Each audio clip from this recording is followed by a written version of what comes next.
во периодот кој што следи, убеден сум дека успешно ќе испреговараме и ќе заокружиме инвестициски бран помеѓу 5 и 6 милиарди евра, кои што ќе се случат во Македонија.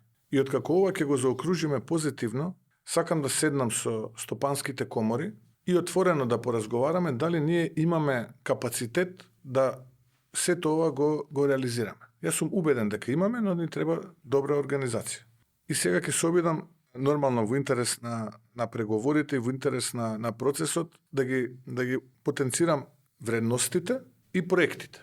А многу скоро, во следниве, би рекол не повеќе од 2 месеца, ќе биде сето ова на јавноста објавено и точно ќе се знае од каде, што, како и така натаму. Но целта моја лична и на владата беше да се направи овој инвестициски бран, ќе се сложите. Ако нашиот БДП е условно кажано некој 16,5 милиарди проектиран номинален, ова представува, би рекол, од 35 до 40% од нашиот бруто домашен производ.